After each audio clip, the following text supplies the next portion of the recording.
พี่น้องตอนนี้สุดเอ็นอรดีมีข่าวด่ามาเม่หรือFCบางคนเพิ่นกลับมาแสดงความเห็นมาโอ้ยเป็นหยังคือใส่วับแวมเท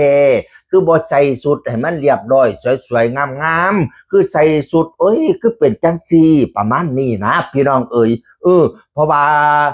แอนแล้วก็ใส่สองสไตล์เนาะสไตล์นึงก็สิสุดสวยงามสไตล์นึงก็สิเป็นสไตล์เซ็กซี่บอยสิได้ใส่สารมีก็เลยออกมาเคลียร์ดราม่าว่าจังซี่ล่ะดราม่าเรื่องชุดแอนอรดีแต่ละชุดไฟล์คอตุ่มสินะมาให้ผมตรวจดูความเรียบร้อยก่อนให้แอนใส่อย่าเปรียบเทียบกับศิลปินคนอื่นครับเพราะคาแรคเตอร์บ่คือกัน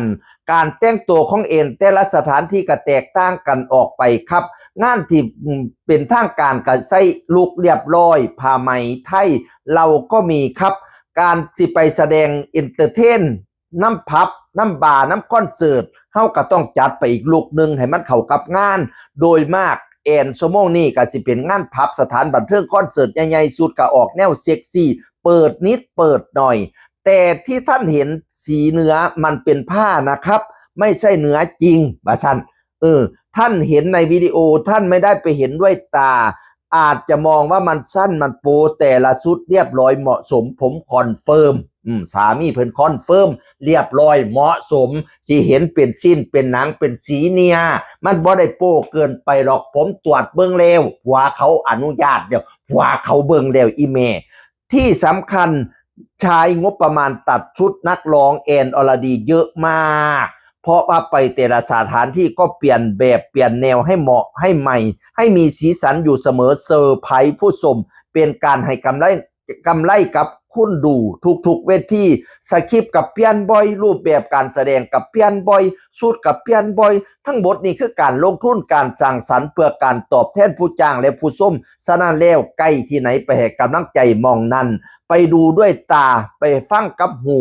ดูในโซเชียลกับสัมผัสหน้างานจริงแตกต่างกันมากลองไปสักครั้งนะครับใกล้มองไหนไปมองนั้นไปเบิ่งของแท้ไปเบิ่งของจริงเบิ่งทั้งโซเชียลอาจจะเห็นว่ามันโปแต่ไปเบิ่งของแท้บ่อยคอนเฟิร์มมาบ่โปเปิดนิดเปิดหน่อยเพราะเซ็ก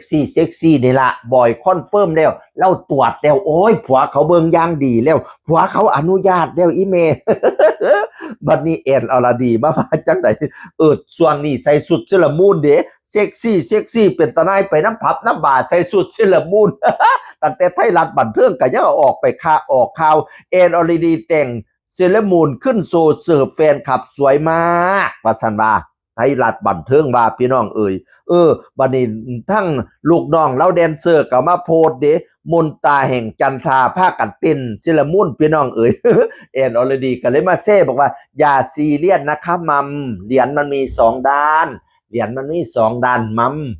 ด้านเรียบร้อยเขาก็ไปแสดงอยู่หม่องทางการเขาก็ใส่สูทผ้าไหมพุดอะไรสวยงามอยู่ด้านนี้เขาเข้าเทคเข้าพับเข้าบาร์สิใส่สูทไทยไปฟ้อนออนซอยอรซ้อนมันก็เอนเตอร์เทนคนยากอีเมมันก็ตามยุคตามสมัยเนาะคันสิว่าแล้วก็ได้แม่ไม่ชอบไม่เป็นไรแต่พี่กระเทยชอบหนูก็ดีใจค่ะเซเลมูน ใส่สุดเซเลมูนแม่คือสิบ่ชอบดอกเนาะเซเลมูนแต่ว่าพี่กระเทยชอบหนูดีใจค่ะแอนอรดีแล้วว่าพี่น้องมันก็เว้ายากเนาะประเมินการแต่งตัวนี่ก็ได้พี่น้องคันแสดงน้ำวัดน้ำว่าจังสี่กันลูกเรียบร้อยโอเคอยู่คันไปน้ำผับน้ำบาร์มันก็ไปเอ็นตลาดเทนข้าเจ้าไปม่วนไปซื้อน้ำข้นกินเหล้าเมายาน้ำผับน้ำบาร์เนาะความจริงเขาก็แสดงในห้องปิดละน้ำผับน้ำบาร์นะแต่ว่าคันไปน้ำวัดน้ำว่าก็แสดงอีกวาดนึงให้แม่เพิ่นถึกใจแม่เพิ่นซะแอน บ่อยกับยืนยันอยู่ว่ามี2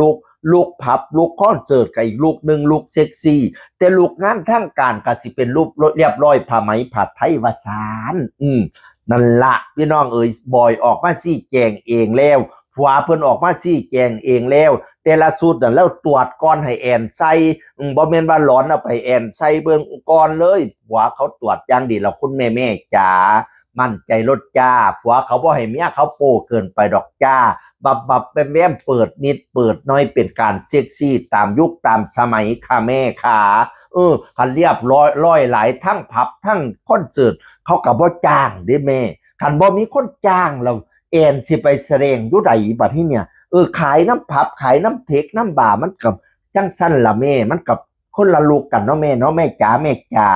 เหรียญมีสองด้านค่ะแม่จ๋าแม่จ๋าโปรดเข้าใจค่ะแม่จ๋าแม่จ๋า เสียงอื่นคนเก่าเว้าสู่ฟังสวัสดีครับสวัสดีครับ